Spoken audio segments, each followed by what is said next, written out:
नमस्कार दोस्तों, मैं Sanjay Kumar Republic study channel में आपका स्वागत करता हूं। आज हम पढ़ने वाले हैं बंगाल के गवर्नर जनरल एवं वायसराय के बारे में। ठीक है दोस्तों, चलिए हम अपना वीडियो स्टार्ट करते हैं। आज हम पढ़ेंगे गवर्नर जनरल एवं वायसराय के बारे में। ठीक है, इस चैप्टर को पढ़ने के बाद आपको पता चलेगा कि भारत का प्रथम गवर्नर जनरल कौन था, अंतिम गवर्नर जनरल कौन था, प्रथम वायसराय कौन था, भारत का अंतिम वायसराय कौन था, स्वतंत्र भारत का प्रथम गवर्नर जनरल कौन था और स्वतंत्र भारत का प्रथम भारतीय गवर्नर जनरल कौन था। ठीक है, एवं उनके द्वारा किए गए कार्यों को, सुधारों को इस चैप्टर में हम पढ़ेंगे। चलिए वीडियो स्टार्ट करते हैं। तो पहला है ये बंगाल का गवर्नर। ठीक है, 1757 से लेकर के 1773 तक। और प्रथम बंगाल का गवर्नर था, उसका नाम था क्या, रॉबर्ट क्लाइव। और बंगाल के प्रथम गवर्नर रॉबर्ट क्लाइव थे और अंतिम गवर्नर थे कौन, वॉरेन हेस्टिंग थे। वास्तव में होता क्या है, जब 1757 की लड़ाई अंग्रेज लोग जीत लेते हैं, बंगाल पर इनका कब्जा हो जाता है, तो ये अपना शासन चलाने के लिए ब्रिटिश कंपनी गवर्नर नियुक्त करती है। और वो प्रथम गवर्नर कौन था, रॉबर्ट क्लाइव था। और अंतिम बंगाल का गवर्नर कौन था, वॉरेन हेस्टिंग था। उसके बाद सेकंड नंबर में देखिए बंगाल के प्रथम गवर्नर जनरल, जो 1774 से लेकर के 1833 ईस्वी तक था। अब क्या हुआ, बंगाल के गवर्नर को गवर्नर जनरल कहा जाने लगा, बंगाल का प्रथम गवर्नर जनरल। ठीक है, और गवर्नर जनरल 1774 ईस्वी से लेकर के 1833 ईस्वी तक थे। और इसके तहत प्रथम गवर्नर जनरल कौन थे, वॉरेन हेस्टिंग थे। और बंगाल का प्रथम तो वॉरेन हेस्टिंग थे और अंतिम थे कौन, विलियम बेंटिक थे। ठीक है, नेक्स्ट है थर्ड नंबर, भारत का प्रथम गवर्नर जनरल। ठीक है, उसके बाद 1833 ईस्वी में एक एक्ट आया, जिसके तहत बंगाल के गवर्नर जनरल को भारत का गवर्नर जनरल कहा जाने लगा। ठीक है, 1833 में एक एक्ट आया था, जिसके तहत भारत के गवर्नर जनरल को बंगाल के गवर्नर जनरल को भारत का प्रथम गवर्नर जनरल कहा जाने लगा। और इसके तहत प्रथम भारत के गवर्नर जनरल थे विलियम बेंटिक। और अंतिम भारत के गवर्नर जनरल कौन थे, लॉर्ड कैनिंग थे। नेक्स्ट है भारत के प्रथम वायसराय। अब फिर से 1858 ईस्वी में एक एक्ट आया, जिसके तहत भारत के गवर्नर जनरल को भारत का वायसराय कहा जाने लगा। ठीक है, पहले देखिए बंगाल का केवल गवर्नर होता था, उसके बाद गवर्नर जनरल होने लगा।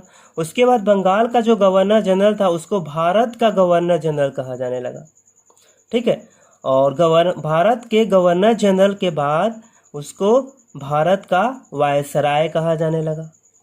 ठीक है, किसके तहत, तो 1858 का एक एक्ट आया था, उसके तहत भारत के गवर्नर जनरल को भारत का वायसराय कहा जाने लगा। और ये वायसराय 1947 तक कहा गया इसको। ठीक है, इसके तहत प्रथम जो वायसराय थे वो लॉर्ड कैनिंग थे और अंतिम वायसराय लॉर्ड माउंटबेटन थे। उसके बाद क्या होता है, 1947 ईस्वी में भारत आज़ाद हो जाता है। तो उस समय स्वतंत्र भारत का प्रथम गवर्नर जनरल थे लॉर्ड माउंटबेटन, जो 1947 से लेकर के 1948 ईस्वी तक स्वतंत्र भारत का प्रथम गवर्नर जनरल रहते हैं। उसके बाद प्रथम भारतीय गवर्नर जनरल, जो 1948 से लेकर के 1950 ईस्वी तक भारत का गवर्नर जनरल रहते हैं, उनका नाम था श्री राजगोपालाचारी। ठीक है, तो यहाँ पे देखिए पहले क्या था, 1757 से लेकर के 1773 ईस्वी तक बंगाल का गवर्नर था। उसके बाद क्या हुआ, 1773 ईस्वी में एक एक्ट आता है, रेगुलेटिंग एक्ट, जिसके तहत 1774 ईस्वी में बंगाल के गवर्नर को गवर्नर जनरल कहा जाने लगता है और इसके तहत वारेन हेस्टिंग बनते हैं। तो पूछा जाएगा प्रथम बंगाल के गवर्नर जनरल कौन थे, तो वारेन हेस्टिंग थे, और अंतिम कौन थे, विलियम बेंटिक थे। वैसे ही भारत के प्रथम गवर्नर जनरल विलियम बेंटिक थे और अंतिम कौन थे, लॉर्ड कैनिंग थे।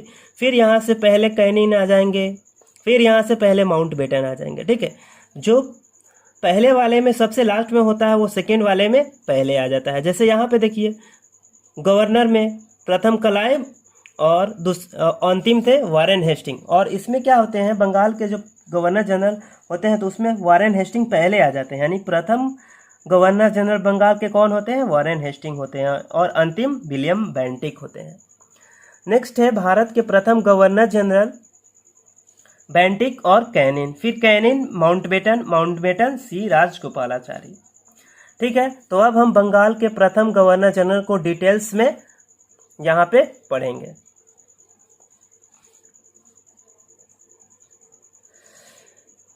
चलिए स्टार्ट करते हैं। बंगाल के गवर्नर, प्रथम गवर्नर जो थे वो थे क्लाइव, जो 1757 ईस्वी से 1760 ईस्वी तक रहते हैं, और इनका दूसरा कार्यकाल रहता है 1765 ईस्वी से 1767 ईस्वी तक।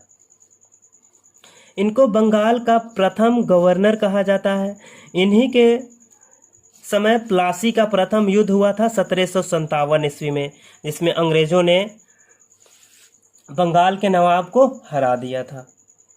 ठीक है, और ये युद्ध जीतने के बाद ब्रिटिश लोग बंगाल पे अपना शासन स्टार्ट करते हैं। इसके लिए बंगाल का उप दीवान मोहम्मद रजा खान को नियुक्त करते हैं, बिहार का उप दीवान राजा सीताब राय को नियुक्त करते हैं, एवं उड़ीसा का उप दीवान राय दुर्लभ को नियुक्त करते हैं। ठीक है, बंगाल का मोहम्मद रजा खान, बिहार का राजा सीताब राय और उड़ीसा का राय दुर्लभ को नियुक्त करते हैं।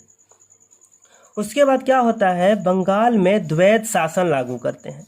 वह रॉबर्ट क्लाइव ने 1765 ईस्वी में बंगाल में द्वैध शासन की स्थापना करते हैं। ठीक है, और द्वैध शासन के बारे में डिटेल्स में मैं अगले वीडियो में क्लियर कर दूंगा। उसके बाद श्वेत विद्रोह इन्हीं के शासनकाल में होता है। श्वेत विद्रोह क्योंकि कहा गया इसको, क्योंकि ये अंग्रेजों के द्वारा ही किया गया विद्रोह था, इसलिए इस विद्रोह को श्वेत विद्रोह कहा गया। नेक्स्ट है 1765 ईस्वी में इलाहाबाद की संधि होती है सुजाउद्दौला एवं शाह आलम द्वितीय के साथ। इलाहाबाद का दो संधि होता है, एक होता है सुजाउद्दौला के साथ और दूसरा होता है शाह आलम द्वितीय के साथ होता है। ठीक है, उसके बाद एक सलावत जंग थे एवं आलमगीर द्वितीय ने क्लाइव को उमरा की उपाधि दी है। रॉबर्ट क्लाइव को उमरा की उपाधि दी गई है। किसने दी है, तो आलमगीर द्वितीय एवं सलावत जंग ने। उसके बाद नेक्स्ट जो थे वो हॉलवेल थे 1760 ईस्वी में। ये 20 जून 1756 ईस्वी में एक घटना हुआ था, ब्लैक होल की घटना, उसी का वर्णन किए थे। ठीक है, ब्लैक होल घटना का वर्णन किसने किया था, तो हॉलवेल ने। नेक्स्ट है वेंसीटाट, जो 1760 ईस्वी से लेकर के 1765 ईस्वी तक बंगाल के गवर्नर रहते हैं, और इन्हीं के समय बक्सर का युद्ध हुआ था। ठीक है, पूछा जाएगा एग्जाम में कि बक्सर का युद्ध जो हुआ था उस समय बंगाल का गवर्नर कौन था, तो वेंसीटाट थे, जो 1760 ईस्वी से 1765 ईस्वी तक बंगाल के गवर्नर थे। नेक्स्ट जो गवर्नर होते हैं वो होते हैं बेरेलास्ट, 1767 ईस्वी से 1769 ईस्वी तक। देखिए अब ये देखिए वेंसीटाट जो थे 1760 से 65 ईस्वी, और 65 के और 67 के बीच 2 साल क्या हो गया, गायब हो गया। ये गायब नहीं हुआ है। 65 के बाद फिर से रॉबर्ट क्लाइव का दूसरा शासनकाल स्टार्ट हो जाता है।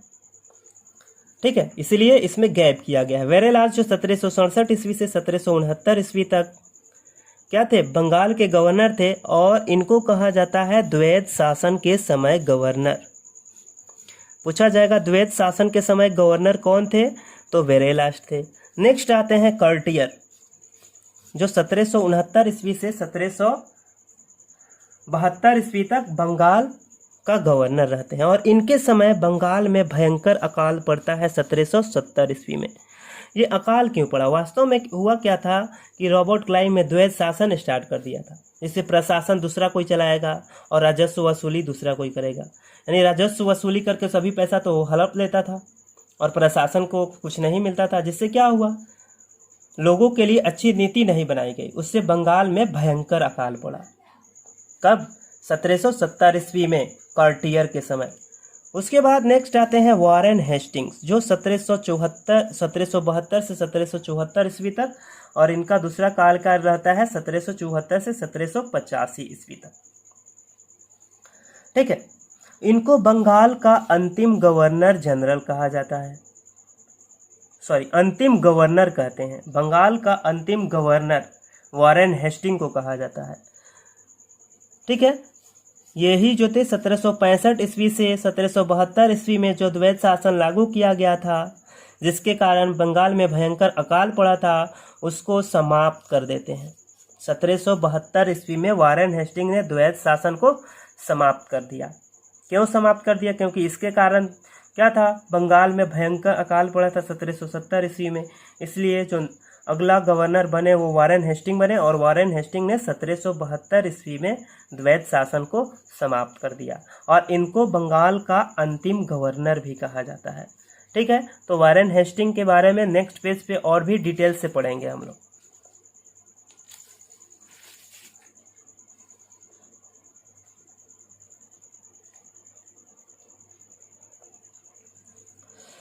अब देखिए नेक्स्ट है बंगाल के गवर्नर जनरल। ठीक है। वास्तव में होता क्या है कि 1773 के रेगुलेटिंग एक्ट के तहत बंगाल के गवर्नर को बंगाल का गवर्नर जनरल कहा जाने लगता है, और उसके तहत प्रथम बंगाल के गवर्नर जनरल बनने वाले थे वॉरेन हेस्टिंग, जो 1772 ईस्वी से 1785 ईस्वी तक बंगाल के प्रथम गवर्नर जनरल के रूप में कार्यरत रहते हैं।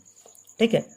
देखिए ये बंगाल के गवर्नर जनरल पहले बंगाल के गवर्नर कहलाते थे, लेकिन बाद में क्या हुआ, 1773 ईस्वी का एक रेगुलेटिंग एक्ट आया, और उसके तहत बंगाल के गवर्नर को बंगाल का गवर्नर जनरल कहा जाने लगा। ठीक है। और इसके तहत बंगाल का प्रथम गवर्नर जनरल बने कौन? वॉरेन हेस्टिंग बने। ये गवर्नर जनरल बनने के उपरांत ही 1772 ईस्वी में द्वैध शासन को समाप्त कर दिए। ठीक है। और 1774 ईस्वी में प्रथम सर्वोच्च न्यायालय कलकत्ता में स्थापित किया गया, इनके शासनकाल में ही। इनके शासनकाल में, वॉरेन हेस्टिंग के शासनकाल में। इन्होंने एक नंद कुमार को फांसी दिलवा दी, जो एक न्यायिक हत्या थी। जो नंद कुमार बाद में क्या हुआ, निर्दोष पाया गया, और जिसके चलते जब ये इंग्लैंड वापस जाते हैं तो इन पर वर्क द्वारा महाभियोग लगाया जाता है, लेकिन बाद में फिर इनको मुक्त भी कर दिया जाता है। इसके बारे में चर्चा मैं बाद में करूंगा। ठीक है। उसके बाद देखिए 1781 ईस्वी में मुस्लिम शिक्षा सुधार के लिए इन्होंने प्रथम मदरसा स्थापित किया कलकत्ता में। किसने? वॉरेन हेस्टिंग ने मुस्लिम शिक्षा सुधार के लिए प्रथम मदरसा स्थापित किया कलकत्ता में। नेक्स्ट है 1775 ईस्वी से 1781 ईस्वी तक एक युद्ध हुआ था, जिसको हम अंगल मराठा युद्ध के नाम से जानते हैं। वो किनके शासनकाल में हुआ था? तो वॉरेन हेस्टिंग के शासनकाल में ही हुआ था। और ये जो युद्ध हुआ था 1782 ईस्वी में सालबाई संधि के साथ समाप्त हुआ था। ठीक है। तो प्रथम अंगल मराठा युद्ध 1775 से 1781 ईस्वी में वॉरेन हेस्टिंग के समय भी हुआ। उसके बाद देखिए 1780 से 1784 ईस्वी तक द्वितीय अंगल मैसूर युद्ध भी इन्हीं के समय हुआ, और ये युद्ध मंगलोर की संधि के साथ समाप्त हुआ। मराठा सालबाई की संधि के साथ, द्वितीय अंगल मैसूर युद्ध मंगलोर की संधि के साथ। उसके बाद क्या हुआ, इन्हीं के शासनकाल में 1784 ईस्वी में पिट्स इंडिया एक्ट पारित किया जाता है बंगाल में, और पिट्स इंडिया एक्ट का वॉरेन हेस्टिंग विरोध करते हैं, और इसी के विरोध में क्या होते हैं, ये वॉरेन हेस्टिंग गवर्नर जनरल से त्यागपत्र दे देते हैं और चले जाते हैं इंग्लैंड, और इंग्लैंड में इन पर महाभियोग लगाया जाता है। ठीक है। बार बार मैं इस बात की जिक्र कर रहा हूँ। उसके बाद 1784 ईस्वी में विलियम जोन्स के द्वारा एशियाटिक सोसाइटी की स्थापना किया गया बंगाल में। 1784 ईस्वी में विलियम जोन्स के द्वारा एशियाटिक सोसाइटी की स्थापना किया गया। चार्ल्स विल्किंस, इन्होंने गीता एवं हितोपदेश बुक का अंग्रेजी में अनुवाद किया। कब अनुवाद किया? तो वॉरेन हेस्टिंग के समय अनुवाद किया। ठीक है, उसके बाद देखिए, राजकीय कोषागार पहले मुर्शिदाबाद में था, लेकिन वॉरेन हेस्टिंग ने मुर्शिदाबाद से स्थानांतरित करके कलकत्ता लाया। क्वेश्चन पूछेगा कि मुर्शिदाबाद पहले बंगाल का जो अंग्रेजों का जो राष्ट्रीय कोषागार था कहाँ था? मुर्शिदाबाद में था। और किसने कलकत्ता स्थानांतरित किया? तो वॉरेन हेस्टिंग ने स्थानांतरित किया। ठीक है, उसके बाद देखिए, अभिज्ञान शाकुंतलम। अभिज्ञान शाकुंतलम का अंग्रेजी अनुवाद इन्हीं के समय हुआ। नेक्स्ट है, देशी रियासतों के साथ घेरे की नीति अपनाई है।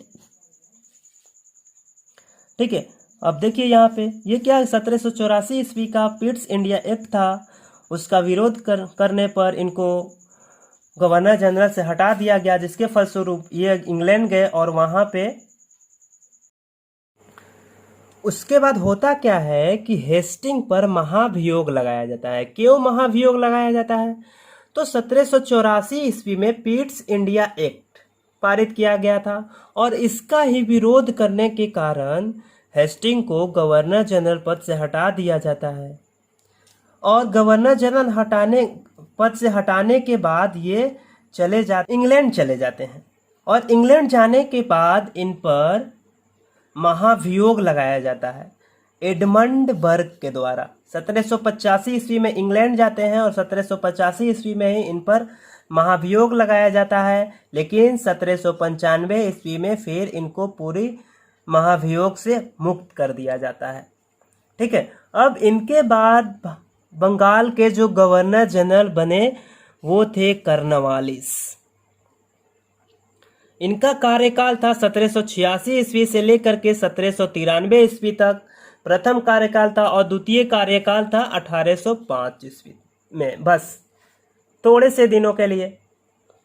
देखिए, इनको कहा जाता है सिविल सेवा का जनक एवं पुलिस सेवा का जनक। सिविल सेवा एवं पुलिस सेवा का जनक कहा जाता है और नागरिक सेवा का जनक भी कहा जाता है, क्योंकि इन्होंने पुलिस सेवा की, उसके बाद सिविल सेवा की भी शुरुआत की, इसीलिए इनको पुलिस सेवा का जनक और सिविल सेवा का जनक कहा जाता है और नागरिक सेवा का जनक भी कहा जाता है लॉर्ड कर्नवालिस को। ठीक है, इन्होंने 1793 ईस्वी में बंगाल में स्थायी बंदोबस्त लागू किया। 1793 ईस्वी में बंगाल में स्थायी बंदोबस्त कर्नवालिस ने लागू किया और 1789 ईस्वी में दास व्यापार पर भी रोक कर लिया। इसके पहले क्या होता था कि लोग दास का व्यापार करते थे, जो गुलाम थे उसका व्यापार करते थे, दूसरे अफ्रीकी देशों में बेचा करते थे दासों को ले जा करके और वहां से कुछ पैसा इकट्ठा करते थे, जिस पर लॉर्ड कर्नवालिस ने रोक लगा दिया। उसके बाद इसने कर्नवालिस कोड, कर्नवालिस संहिता प्रारंभ किया। इसका मतलब था शक्ति विभाजन पृथकीकरण का सिद्धांत। ठीक है, जिसके तहत न्यायिक व्यवस्था को राजस्व व्यवस्था से अलग कर दिया। ठीक है, न्यायिक व्यवस्था को राजस्व व्यवस्था से अलग कर दिया। किसने किया? तो कर्नवालिस ने किया। ठीक है, उसके बाद इसने क्या किया कि जिला का जितना भी अधिकार था वो कलेक्टर के हाथों में दे दिया, कि जिला का जो विकास होगा वो कलेक्टर ही करेगा। किसने? तो लॉर्ड कर्नवालिस ने। एक ही ब्रिटिश है लॉर्ड कर्नवालिस, जिसका समाधि गाजीपुर में है, भारत में है, गाजीपुर में। कर्नवालिस का समाधि गाजीपुर में है, जो भारत में पड़ता है। और उसके बाद क्या होता है, 1790 एवं 92 में एक युद्ध होता है, तृतीय आंग्ल मैसूर युद्ध, और ये जो युद्ध था श्रीरंगपट्टनम की संधि के साथ समाप्त होता है। 1790 से 1792 ईस्वी में तृतीय आंग्ल मैसूर युद्ध हुआ था और इसके तहत ही एक संधि हुई थी जिसको हम लोग श्रीरंगपट्टनम की संधि के नाम से जानते हैं। ठीक है, नेक्स्ट आते हैं, वो थे सर जॉन शोर। नेक्स्ट जो बंगाल के गवर्नर जनरल बने वो थे सर जॉन शोर, जो 1793 ईस्वी से 1798 ईस्वी तक बंगाल के गवर्नर जनरल रहते हैं। ठीक है, इन्हीं के समय ही 1793 ईस्वी का चार्टर एक्ट अधिनियम पारित किया गया था और इन्होंने अहस्तक्षेप की नीति अपनाई थी। ठीक है, अपवाद था अवध का उत्तराधिकार। अवध के बारे में ये क्या किए थे, उत्तराधिकार में ये हस्तक्षेप किए थे। इन्हीं के समय 1795 ईस्वी में खुर्दा का लड़ाई लड़ा गया था निजामों एवं मराठों के बीच में। ठीक है, सर जॉन शोर के बाद बंगाल के अगले गवर्नर जनरल होते हैं लॉर्ड वेलेस्ली। 1798 ईस्वी से लेकर के 1805 ईस्वी तक ये बंगाल के गवर्नर जनरल रहते हैं। ठीक है, इन्होंने ये गवर्नर जनरल बनते ही एक संधि का प्रारंभ करते हैं जो सहायक संधि के नाम से जाना जाता है 1798 ईस्वी में। और इस संधि के तहत इस संधि को स्वीकार करने वाला प्रथम जो प्रांत था वो था हैदराबाद। ठीक है, सबसे पहले स्वीकार किया था सहायक संधि को हैदराबाद ने किया था। ठीक है, उसके बाद मैसूर एवं तंजौर ने 1799 ईस्वी में, अवध ने नवंबर 1801 ईस्वी में, पेशवा 1805 ईस्वी में, दिसंबर 1805 ईस्वी में, बरार के भोंसले दिसंबर 1803 ईस्वी में, सिंधिया फरवरी 1804 ईस्वी में, जयपुर जोधपुर सभी 1804 के 4 ईस्वी के बाद सहायक संधि स्वीकार किए। उसके बाद क्या होता है 1700 यहाँ पे देखिए, पहले ये फैक्ट तो मैं भूल ही गया। सबसे पहले सहायक संधि की शुरुआत फ्रांसीसी गवर्नर डुप्ले ने किया था।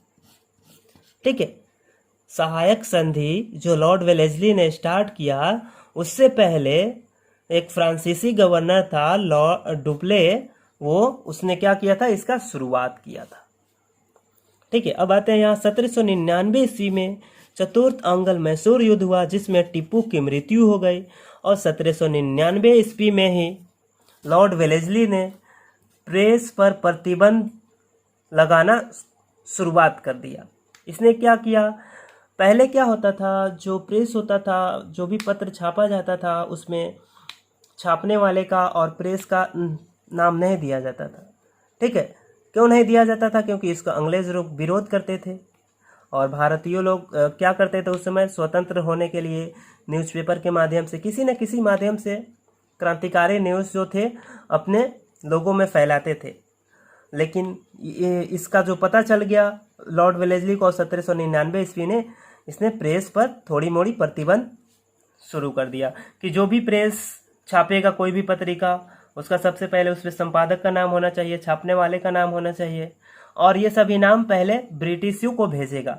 उसके बाद ब्रिटिश क्या करेंगे, इसका आज्ञा देंगे कि हाँ यह अच्छा खबर है, छापिए, तो छापिए। उसके बाद क्या होता है 1800 ईस्वी में फोर्ट विलियम कॉलेज की स्थापना की जाती है। 1800 में क्या किया जाता है, फोर्ट विलियम कॉलेज की स्थापना किया जाता है सिविल सेवा के जो लोग थे उनको प्रशिक्षण देने के लिए। 1803 ईस्वी में लॉर्ड लेक की सहायता से लाल किला पर लॉर्ड वेलेस्ली कब्जा कर लेता है। ठीक है, 1803 ईस्वी में लॉर्ड लेक की सहायता से लाल किला पर कब्जा कर लिया जाता है और 1802 ईस्वी में एक संधि होता है, उसको हम लोग एमिन्स की संधि के नाम से जानते हैं। इसके तहत पौंडीचेरी फ्रांसीसियों को दे दिया जाता है। ठीक है, और एक और बात है इसमें, वेलेस्ली स्वयं को बंगाल का शेर कहा जाता था, लायन ऑफ बंगाल। वेलेस्ली स्वयं को बंगाल का शेर कहा करता था। चलिए, वेलेस्ली के बारे में तो हमने डिस्कस कर लिया। अब नेक्स्ट जो बंगाल के गवर्नर जनरल थे वो थे सर जॉर्ज बार्लो, जो 1805 ईस्वी से 1807 ईस्वी तक बंगाल के गवर्नर जनरल रहते हैं। और इनके समय वेल्लोर का सिपाही विद्रोह 1806 ईस्वी में हुआ था। सिर्फ इनके शासनकाल में एक ही यह महत्वपूर्ण फैक्ट है। उसके बाद बंगाल के गवर्नर जनरल बनते हैं मिंटो प्रथम 1807 ईस्वी से 1813 ईस्वी तक। और इनके समय एक महत्वपूर्ण संधि हुआ था रंजीत सिंह के साथ अमृतसर की संधि 1809 ईस्वी में। ठीक है, नेक्स्ट जो होते हैं वो होते हैं लॉर्ड हेस्टिंग, जो 1813 ईस्वी से 1823 ईस्वी तक बंगाल के गवर्नर जनरल रहते हैं। और इनके समय 1814 ईस्वी से 1816 ईस्वी तक नेपाल युद्ध हुआ और इस युद्ध में इन्होंने नेपाल के अमर सिंह थापा को पराजित कर दिया और 1816 ईस्वी में सुगौली की संधि करने के लिए मजबूर किया। ठीक है, हेस्टिंग को मार्क्वेस ऑफ हेस्टिंग की उपाधि दी गई। ठीक है, इस युद्ध को जीतने के बाद हेस्टिंग को मार्क्वेस ऑफ हेस्टिंग की उपाधि दी गई। ठीक है, ये 1816 ईस्वी में सुगौली की संधि हुआ था। उसके बाद हेस्टिंग ने पिंडारियों का दमन किया। ये पिंडारी कौन थे? तो मराठों से संबंधित है। मराठों का जो कहीं भी युद्ध होता तो पिंडारी मराठों का युद्ध को क्या करते थे? सहायता प्रदान करते थे, जिससे लॉर्ड हेस्टिंग ने इनका दमन कर दिया एवं पेशवा पद की भी समाप्त कर दी। ठीक है, इन्हीं के समय टॉमस मुनरो ने मद्रास में रैयतवाड़ी व्यवस्था लागू की 1820 ईस्वी में। हॉल्ट मैकेंजी ने पंजाब में महालवाड़ी व्यवस्था लागू की 1822 ईस्वी में। नेक्स्ट है लॉर्ड मैकेंजी ने 1822 ईस्वी में टेनेंसी एक्ट पारित किया गया और इन्होंने थोड़ा मोड़ा जो प्रेस पर प्रतिबंध लगा था उसको लॉर्ड हेस्टिंग ने हटा दिया। लॉर्ड वेलेस्ली ने क्या किया था कि कोई भी आप न्यूज़पेपर छाप रहे हैं उसमें संपादक का नाम दीजिए, खबर सही है कि गलत है इसके बारे में भी अच्छे से जांच किया जाए। और इसके लिए आपको सभी न्यूज़ पहले अंग्रेजी दफ्तर में भेजना पड़ेगा और वहाँ से आपका प्रस्ताव पारित होगा। उसके बाद आप ये न्यूज़ छाप सकते हैं, प्रेस में छाप सकते हैं। ठीक है, ये जो थोड़ा मोड़ा प्रतिबंध था ये लॉर्ड हेस्टिंग ने हटा दिया, प्रेस को स्वतंत्र कर दिया। ठीक है, अगला जो होता है वो होता है लॉर्ड एमहर्स्ट, जो 1823 ईस्वी से 1828 ईस्वी तक बंगाल का गवर्नर जनरल होता है। और इनके समय सबसे महत्वपूर्ण 1824 से 1826 ईस्वी में हुआ अंगल वर्मा युद्ध था और जिसके तहत एक संधि हुई जिसको हम लोग यानडूब की संधि के नाम से जानते हैं, जो 1826 ईस्वी में हुई थी। और एक और फैक्ट है, 1824 ईस्वी में बैरकपुर में एक सैन्य विद्रोह हुआ था, लॉर्ड एमहर्स्ट के बीच में ही हुआ था। ठीक है दोस्तों, ये वीडियो आपको कैसा लगा है कमेंट बॉक्स में कमेंट करके बताइए। ठीक है दोस्तों, रिपब्लिक स्टडी चैनल से जुड़ने के लिए आप सभी का धन्यवाद। Tata, bye bye, take care.